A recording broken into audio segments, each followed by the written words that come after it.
Yes, ibihe byiza kuri wowe ukunda ibiganiro by'Isumbwe TV, byaba ibiganiro bikoze muri buno buryo ndetse n'ibiganiro biba bigiye bikoze mu buryo bwa interview, hamwe uza nk'umutumirwa tukagufasha tukakwakira ugatambutsa ibyo ushaka gutambutsa, ibyo ari byo byose birimo message yagirira neza abanyarwanda cyangwa se yaba ifite icyo isobanuye ku banyarwanda, nibyo dukorera kuri iyi channel y'Isumbwe TV. Hanyuma njyewe Nditsabimana Jean Bosco tubana mu biganiro biri update.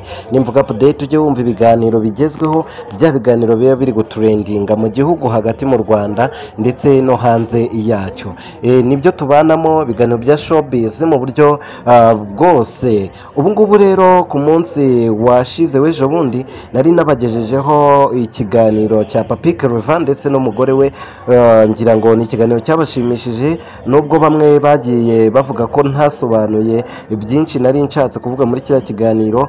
Byabaye mu buryo bw'umwanya muto, ariko ni mu bishaka tuzakorana part 2 yacyo kugira ngo mbashe kubasobanuriraho byinshi. No kuvuga ko rero tunerekeza mu kijyanye n'uruhando rw'ivugabutumwa cyangwa se no mu bijyanye n'iyobokamana, hose tukagenda dukoraho mu buryo bwose kugira ngo ababireba mwese mubashe kuryoherwa n'ibyo dukora. Nimba ari ubwa mbere ugeze kuri iyi channel, akazi tuhakorera ka mbere no gukanda subscribe na like nimba wakunze ibyo dukora. Hanyuma noneho rero ubu ngubu nkuzaniye inkuru iri kuvugwa ku muhanzi Israel Mbonyi. Israel Mbonyi ni umwe mu bahanzi bamenyekanye mu ndirimbo zo kuramya no guhimbaza Imana, baririmbye indirimbo nyinshi. Ni umuhanzi ukora ku mitima y'abantu batari bakeya. Ndizera neza ko wewe uri kumva kino kiganiro ushobora kuba warigeze kumvaho indirimbo ya Israel Mbonyi, niyo waba utamukunda, ariko ndabizi ko hari indirimbo ze ujya wumva cyangwa se wigeze kuba wakumva z'uyu muhanzi Israel Mbonyi. Amazina ye bwite yitwa Mbonyi Cyambu Eric, akaba yaravukiye muri Kongo ahitwa Imurenge. Nyuma ababyeyi be baza gukomereza ubuzima mu gihugu cy'u Rwanda, biba ari nako Israel Mbonyi nawe aza hano mu Rwanda. Israel Mbonyi yize amashuri menshi akomeye cyane, aho yaje no kwiga mu gihugu cy'Ubuhinde. Yewe yize amashuri, nimvuga ko nyine amashuri yose yayize ubyumve gutyo mu buryo bworoheje, ntabwo ndi bwarondore ngo yize ibi cyangwa se yiga ibijyanye niba, ariko yize amashuri menshi cyane. Ubwo rero umuhanzi Israel Mbonyi yajyaga kwiga muri kaminuza yo mu Buhinde, nibwo yasize hanze indirimbo ze za audio zirimo ku migezi, number 1 n'izindi nyinshi cyane yakoze. Israel Mbonyi ntabwo arazi ko zino ndirimbo ze zizagera kure cyangwa se zizakundwa n'abantu benshi cyane. Indirimbo yarazikoze, arangije asiga zisohoye arigendera, ariko ntiyabasha gukurikirana ngo arebe nimba abantu bazikurikiranye, nimba abantu bazikunze. Nyuma ari kugaruka mu gihugu cy'u Rwanda, yatunguwe n'ubwinshi bw'abantu bari baje kwakira Israel Mbonyi ku kibuga cy'indege.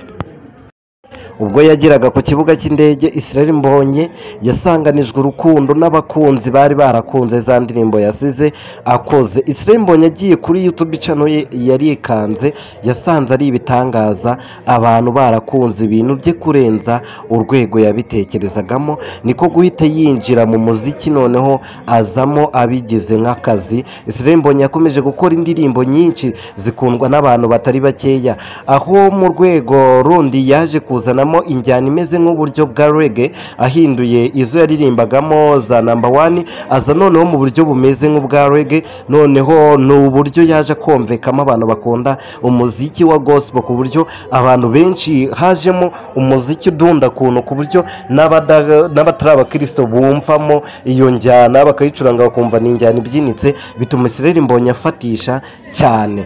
Hanyuma noneho Israel Mbonyi nyuma y'ibyo ngibyo rero nibwo yaje gutera imbere, yongera noneho karite z'umuziki we, aho yavuye ku minota 3 y'indirimbo ubageze ku minota 11 byibuza, niyo mikeya indirimbo ya Israel Mbonyi ibihagaze, kandi abantu bakazumva bakanazishimira cyane. Israel Mbonyi yari yarasinye ko atazigera akora video y'indirimbo kuko yumvaga ngo uburyo yakoramo indirimbo budashoboka.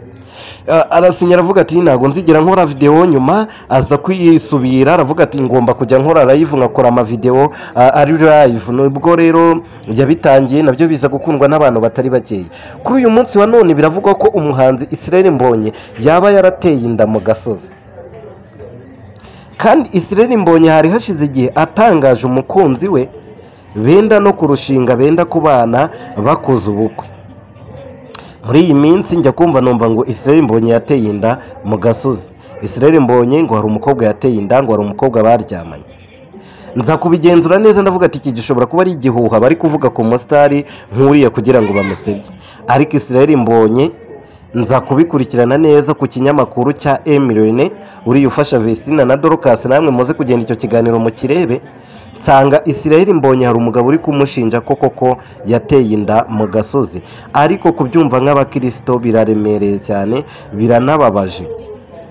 Aka kanya turi kuvugana ndacyari gushakisha amakuru y'umukobwa Israel Mbonyi yaba yarateye inda cyangwa se waje gukwirakwiza icyo gihe avuga ko Israel Mbonyi yakoze ibyo bintu. Israel Mbonyi baramubajije, hari umuntu wamubajije ati ngiye ngufata nk'umuziranenge, nk'umuntu utakora ibi n'ibi, nk'umuntu. Israel Mbonyi aravuga ati umuziranenge ni umwana w'Imana wenyine, naho ngiye ndi umuntu usanzwe. Bivuze ko n'ibikorwa n'abandi bantu babikora, ariko bitewe n'uburyo twari tumuzi cyangwa se dukundamo indirimbo ze, tuba tumva nyine ibyo bintu atabikora, tuba twumva ibyo bintu bitamubaho.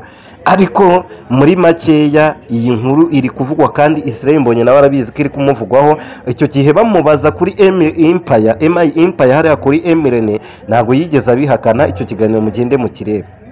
Aka kanya ndi gushakisha amakuru ngo ndebe koko nimba Israel Mbonyi yaba yarateye inda uyu mukobwa muri kubona ku mashusho nk'uko bikomeza kugenda bigarukwaho n'ibinyamakuru bigiye bitandukanye. Aya makuru y'ukuri muzayasanga hano kuri Isumbwe TV. Ku munsi w'ejo nzaba nabahigiye inkuru ya nyayo yemeza nimba koko ibyo bamuvugaho ari byo. Ese bibaye ari byo twabyakira gute nk'abantu bakundaga Israel Mbonyi? Isi ntiyabiri kurindimuka bigeze, ariko nanone tukibuka ijambo ry'Imana rivuga ngo mwumve ibyo mvuga nimurebe ibyo nkora.